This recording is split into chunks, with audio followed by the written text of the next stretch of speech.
Thanks, Seth. Good to go. Okay, welcome to the Police and Safety Committee meeting for March 2nd, 2021. I'm just going to go through. I've been taking notes of who I see here. President is Councilman McPartlin, Supervisor Syed, Deputy Chief Stevens, Deputy Supervisor Fominski, Town Clerk Michelle Martinelli, Town Attorney Briggs, Judge Scagnelli, Executive Secretary Brian Backus, PBA President Comanzo, Fire Chief Lingenfelter, Janet Wynn, Josh Hawley. There's somebody else that comes across Frank. I'm not sure who that is. That's our accountant, Frank Basile. I have a medical appointment this morning, so I won't be able to stay for the whole meeting. Welcome, Frank.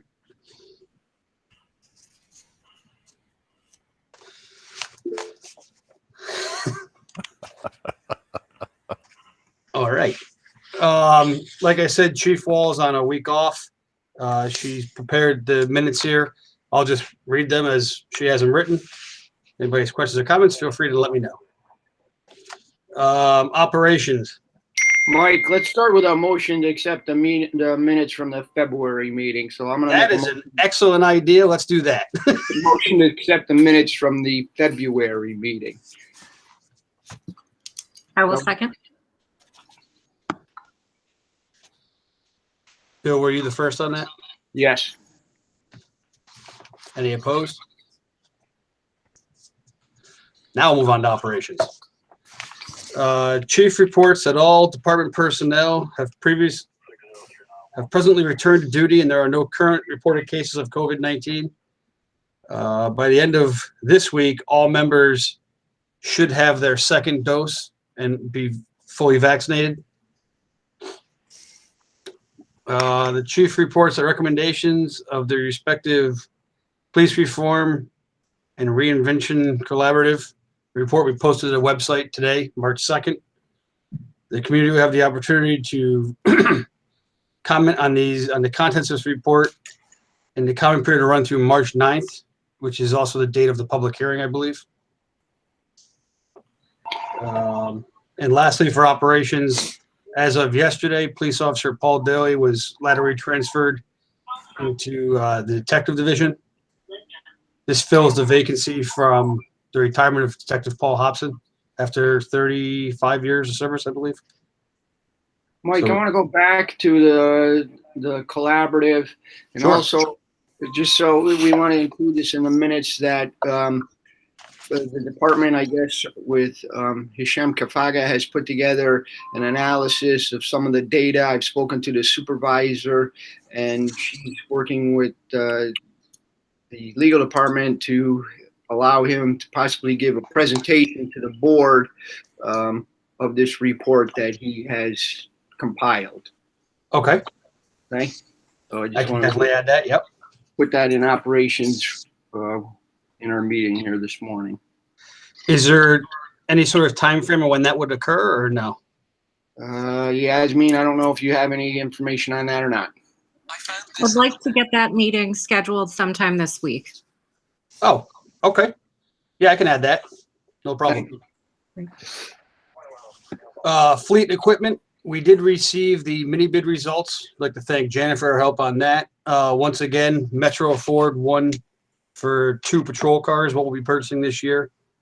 So supervisor will be probably looking for another letter of intent, as we've done in years past, to get those ordered. And then chief also has written here, the department is waiting bids for upfitting. Actually, I think it's quotes, not bids, unless something has changed. I believe the type of work this is classified under with the purchasing agreement and the value of it makes this just quotes, not bids. So I think it's just a misword here, no big deal. I am still working on getting quotes for that. Building, the town hall lock system. Chief reports the installation of the new security lock system for the town hall building remains ongoing. Entry through the front doors at town hall remains as an intermittent problem, and Charlie Bergami has been advised and he will attempt to make the interim repairs. He will be in contact with a new vendor to identify the replacement date. So we don't have that yet. Training. Chief reports that on March 1st, Northern Rivers came in. That's the mobile crisis unit that the county has contracted with. Really a good service. We've got them in through dispatch now.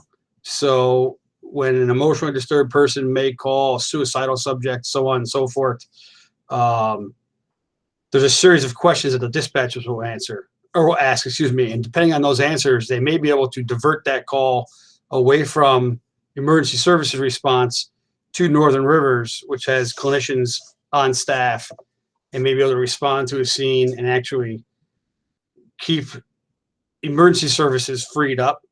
In these instances, they had a lot of statistics about the number of people who may not actually need hospitalization and that their service may be better fit for.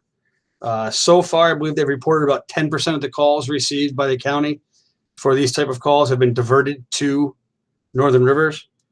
We've also had good luck. Our guys are using it a lot in requesting the mobile crisis unit to respond to these sort of calls. They've been, from all reports I'm getting, very helpful in these type of calls, being able to either take the call over and free up our services, or at the very least assist our officers in keeping the situation de-escalated and safe transport to the hospital if that is what's necessary. Chief also reports that the Police One online training is continuing for all the sworn personnel. Every month we've been doing trainings on that. Citizen issues. Chief reports receiving additional complaint submitted via the town board regarding continuing traffic volume on Wyoming Avenue in the vicinity of the radar speed sign that was erected. It was generated via email requesting that traffic studies be undertaken in nearby roads to determine the comparative traffic volume. Chief advises the traffic studies will be conducted to further determine the necessary solutions. I believe I remember Fran talking a little bit about Lexington Parkway. Apparently, I don't know if that's what was received. There's been some vocalized concerns that if Wyoming's seeing 11,000 vehicles in a month, that I believe that it was thought that Lexington Parkway could be seeing upwards of 25,000. I don't fully understand the comparison there, but I think we're going to look into those numbers also, is my understanding. The chief reports that she and the deputy chief have met with Town Attorney Briggs regarding the town towing policy and procedure. The department has collected sample procedures from local police departments. That's everybody in the county. And have delivered the procedures to Attorney Briggs for review so the town board can look at some sort of action on that possibly. So do you know, has anybody got an idea on timing on that? I didn't hear you, Bill. Timing on that, Paul? Oh. Yes, so I've reviewed everything. Actually, Deputy Chief got me all that information, and I got some from Albany County towns. And I've reviewed it all. And I can probably present a written report to the town board and to the police department in the next 10 days.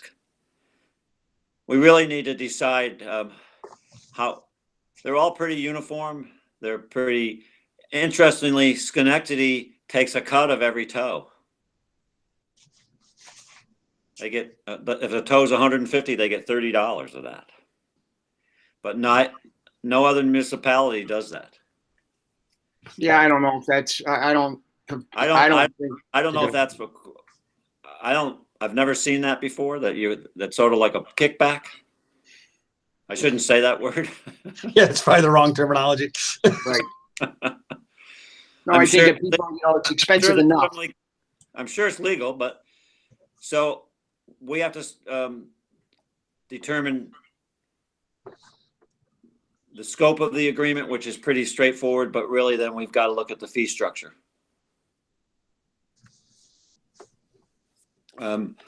Just to give you an example, just so you can have an idea of it. Schenectady, this is for your standard tow. It doesn't have to do with an accident cleanup or anything. Schenectady, you can charge up to $195 And Glenville, Rotterdam, Scotia, and Delmar all charge up to $2.25. And they also set the storage rates. And that was the main concern that the chief and the deputy chief had, was that there's some control over the rates so that motorists aren't being charged an excessive amount. So they're all pretty uniform. So I think we need to set some legislation that will set the fees. And I'll give a report to the in the next 10 days with the summary of my different findings. Okay, thank you. Yeah, I don't think we should try to put any more on top of the fee that the towing company is charging already, because that even, 195, 225, that is a lot of money. Well, but that's the max they can charge to the customer. Mm-hmm. So it can be less than that. Yes, it's up to that amount. Okay. So what I'll do is what I need to find out is and I'll find that I'll talk to the deputy chief what our current towing companies are charging, what their average charge is, so we can have some comparison. Okay. And then are we going to be doing this if we have 3 or 4 companies, you use them on a rotating basis? That was one of the discussions we had, was and that's how, for instance, Rotterdam does it. They have 3 companies and they rotate weekly. Yeah, we currently have 2 companies and they rotate every 2 weeks. So. And we've had some interest from a third company. And Deputy Chief, can you tell me whether or not the 2 companies we have, are they both? We lost him. There he is. You're back. Try again, Paul. Are those 2 businesses both out of Niskuna? The current ones are Niskuna Tire. Yes, they are, obviously. And Holmes and Kugler's. I believe Holmes and Kugler's operates out of Schenectady, but they had properties in Niskuna for a long time. I don't know if they still do. And I know their owner recently passed away, so the company's in transition. So I can't answer that for sure. Because that's 2 of the municipalities had residency requirements. Yes. They wanted to keep the business within the town. So that's something we have to consider, but that may eliminate the number of companies we have that would be counterproductive. So we'll have to look at that too. Yeah, I think when I reviewed, I'm not sure it was Glenville and Scotia maybe, because theirs are very similar. It was either the business or the business owner. Either is in town or lives in town, something like that. I remember seeing that. Yes. That may be restrictive to us though, right? We don't know, right? Yeah, I don't know. That'd be your choice, Bill. Yeah. So that's something that I'll report on too.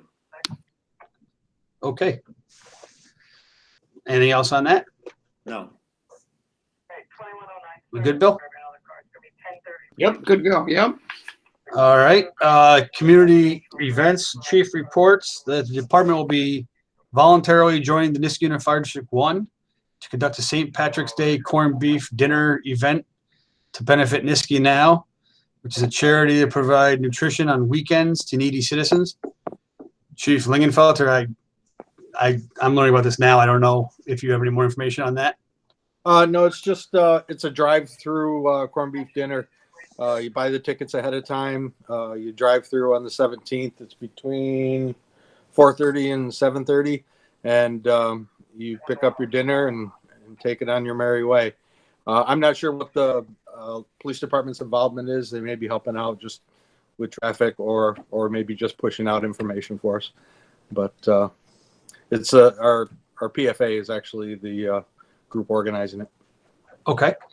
Chief, is that pickup going to be at the Balltown Road Station? No, it's going to be at the River Road Station. River Road Station. Yeah, they're going to set it up where you can drive in, drive right through the building, pick up the food, and drive right out. The apparatus page drive right through. There's more information on the front page of the town webpage on that, with links on how to purchase the tickets and what the deal is. So, thank you. Thank you. Town clerk, Michelle, you got anything for us? I do. I'd like to see where we are with the contract for the APF. Paul, I would imagine you're still working on it. It's a work in progress. one of the main things that we were looking to do was having the residents who have to pay fees to the APF to actually pay the fees to them, not to the clerk's office. That's what we were asking. And also, a new issue has come up with dangerous dogs. We had an issue last week. The chief came to talk to me with David Stern, and there was a dangerous dog incident. And I guess from what he said, when the dog bites someone, it has to be in quarantine for 10 days. There was no place to take this dog, apparently, because we don't have that in our contract with APF. So it was difficult to find some place to take this dog. I'm just bringing this up. I'm not sure. Maybe you guys already know all that's going on. And also, I don't believe that dog was licensed either. So we left it on Friday that David Stern was trying to find some place to bring the dog, but without a contract with other APFs, he couldn't bring it any place. He was looking for a vet, possibly in town, that would take it, but it was kind of a difficult situation he was in.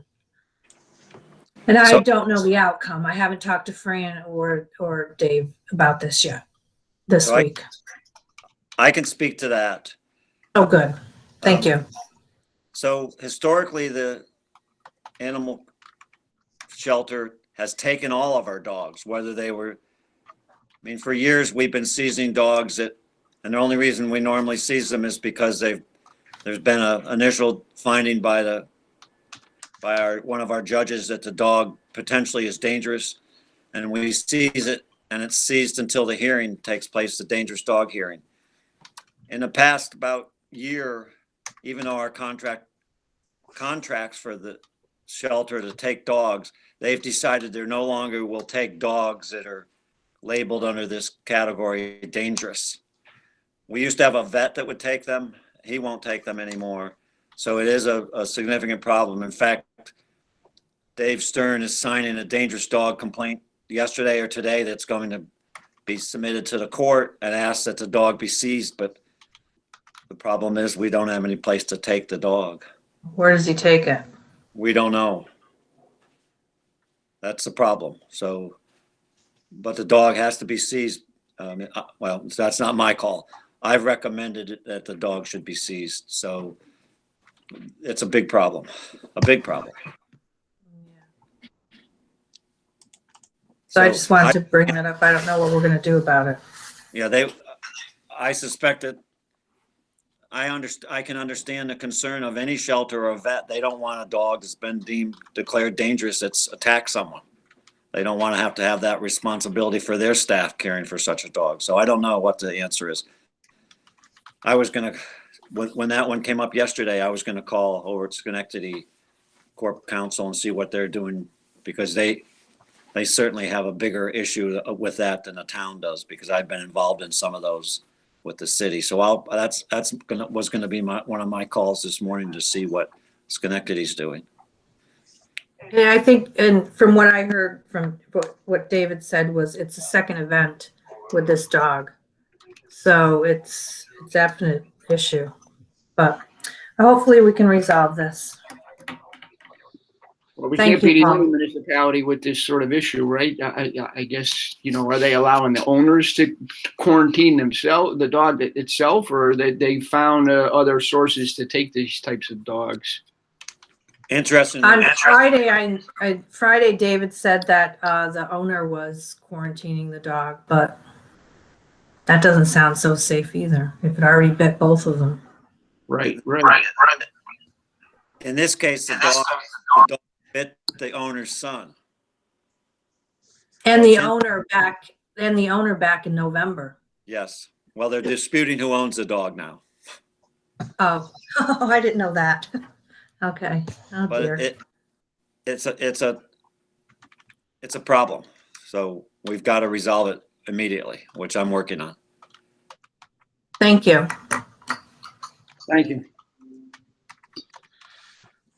All right. Court issues. Judge Scagnelli, I guess you're up. Morning, everybody. Well, before I get to court issues, I had a question circling back to the first item concerning the lock on the front door. I have a fob, and and since the shutdown, I haven't gone through the front door. Is it still good, or do I got to get a new fob? As far as I'm aware, all the fobs are still good. Okay. I've had very brief conversations with Charlie about the new locking system. My understanding is all of our actual readers and our fobs are going to remain the same in place. It's the new back-end software that's being replaced.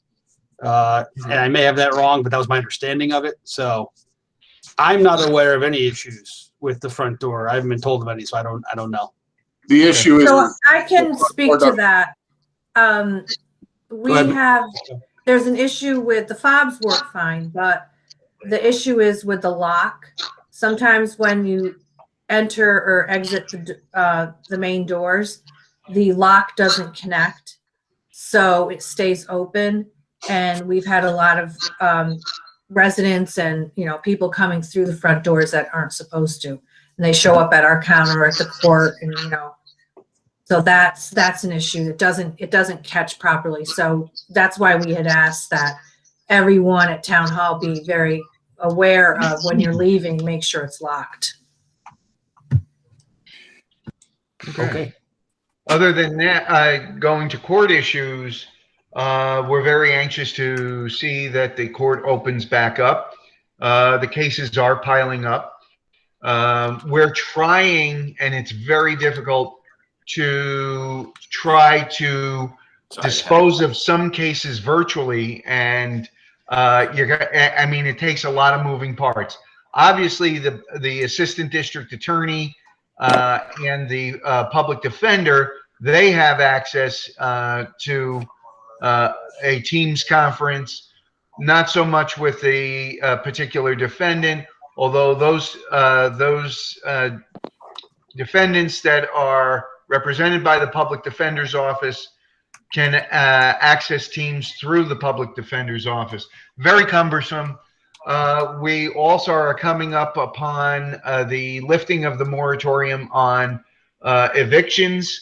I have they're going to be piling up probably March into April. So we're hopeful that the numbers go down and that the town hall can safely open. The OCA, or Judge Marks, the administrative judge, has guidelines as to how many people we can have in the room. We were set up for that last summer. We've got partitions in place. The chairs are socially distanced. We were before November doing sessions at 3:30 to 4, 3:30 to 5, 5 to 6:30, and 6:30 to whenever, so that we only had so many people in the room. I hope we can, and we were almost caught up before this most recent shutdown. So I'm hoping that the numbers hold and that we can open up again.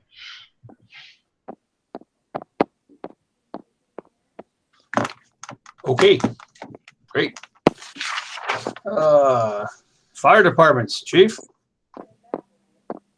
Not a whole lot. We already hit the corned beef dinner.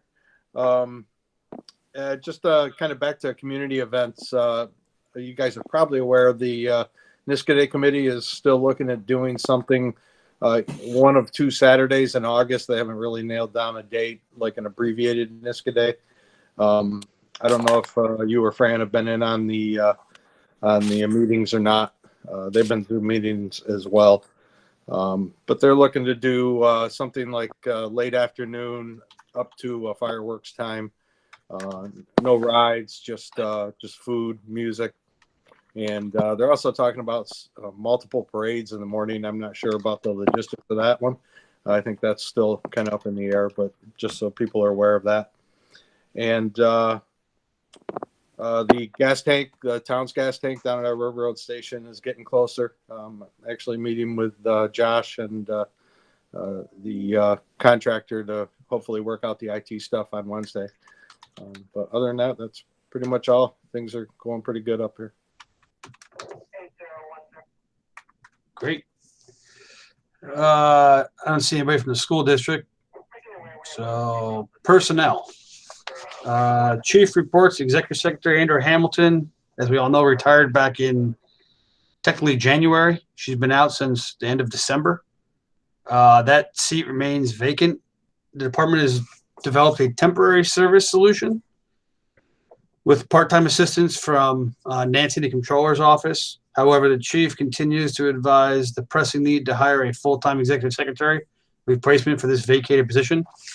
For what it's worth, I 110% support that. In my opinion, that is the most important position that's in this police department, based on the fact that that job has tentacles that touches every single employee in this department. So that seat being vacant is really, it seems a little drastic. We're starting to cripple us a little bit. And the board really needs to look at replacing that position due to what it reaches out and touches. So many things. Billy, look, you got something to say? Yeah, so I know we asked for a list of those duties for that position, right? I think that's been compiled, correct? Yep. It's not, the board is not pushing back on trying to find someone for that. I spoke with the chief last week and she thought she had a solution for that, but apparently that solution is not one that now that one fell through. So, you got the support of the committee, I think, to fill a position. I don't think that there's anybody saying that that's not necessary.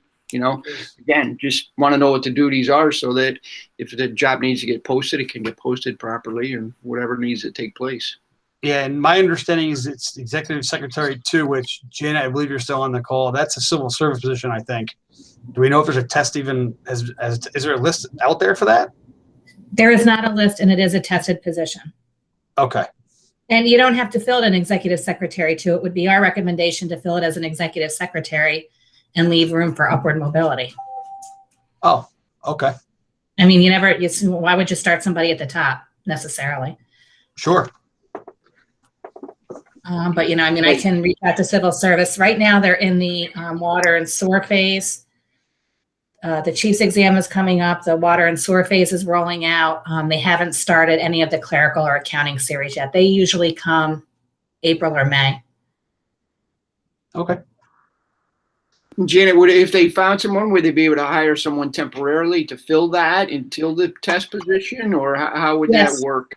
That would be a provisional appointment. And then when the exam came out, the person that's appointed provisionally would have to take the exam and be reachable on the list.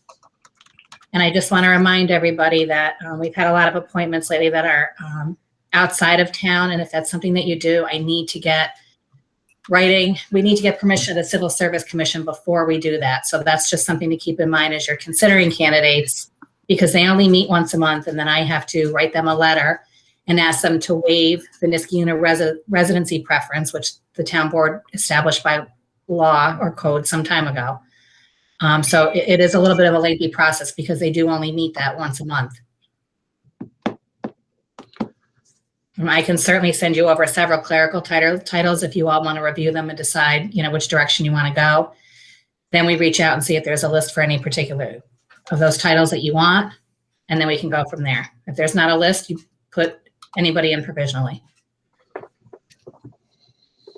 Okay. Thanks, Janet.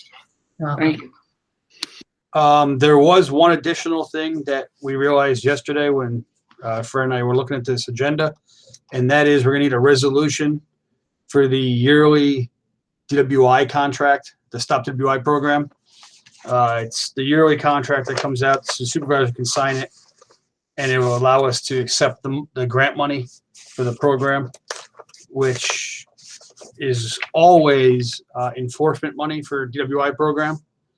A lot of times there's equipment money in there also. I think they had to cut that last year, the equipment end of it, but I haven't read the contract myself to know if it's back or not. So just looking for a resolution to accept those monies and have the supervisor sign that.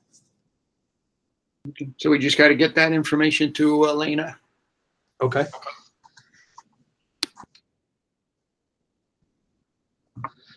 That's all I had. I don't have any need for executive session. I don't know if Bill or Yasmin have that. I don't have anything. No, I don't either. All right, so I guess I'll accept a motion to adjourn. Motion to adjourn unless anybody has anything else they'd like to discuss. The next meeting will be held April 6th, is what I'm seeing here, at 8 a.m. Yep. And with that, we'll accept your motion, Bill, at 8:32 a.m. I will second Bill's motion, and we all need to vote in favor of adjournment. Oh, okay. All in favor? Aye. Aye. Aye. I also. Any opposed? Didn't think so. Okay. Thanks, everybody. Thank Have you, a Good day, everybody. folks. Have a good